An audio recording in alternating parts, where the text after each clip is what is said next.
The Suns signing Nigel Hayes in free agency is one of the most underrated signings that nobody is talking about. Now, before I get into this film breakdown, if you're a hooper out there, I need you to study this dude thoroughly because the blueprint of a coach's dream player is right here. So for starters, you're looking at a EuroLeague champion and a Finals MVP, and the Suns got them a gem. Let me show you where I think he fits into the Suns roster. So when you playing with a player like Devin Booker, you need to have other players on the floor that complement his game. And not only do they need to be able to knock down the open shots like Nigel can, but they also need to have the ability to play out a closeout. And I think that's something that Nigel does well because he has so many different layers to his game. When you look at this play right here, it might just look like a simple floater off the dribble, but no.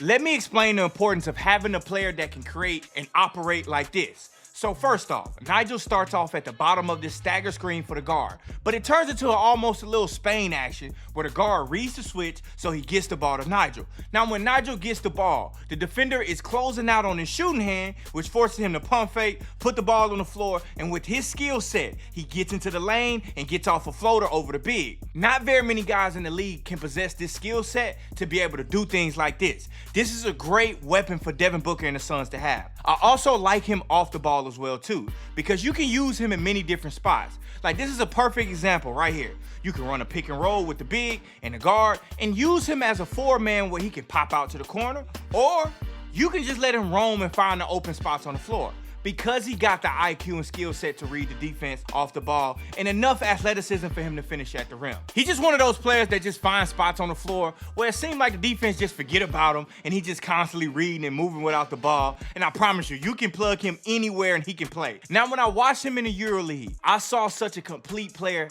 because of the type of plays he was getting. And one of the things he did extremely well was playing out of handoffs. They ran this action where he would come off this pick and roll, read the defense, in which the read right here is the tag from the low man. And when it's not there, they would swing it back to the other side. And then after that, they would get a dribble drive handoff where he would flow right into this catch and shoot three and cash it. And if you think I'm gassing this one play up, here goes another example. Same play. Coming off the ball screen, reading the defense, in which they switch this time, and when there's nothing there, they go right into this dribble drive handoff action where he flows right into this three and cashes it again.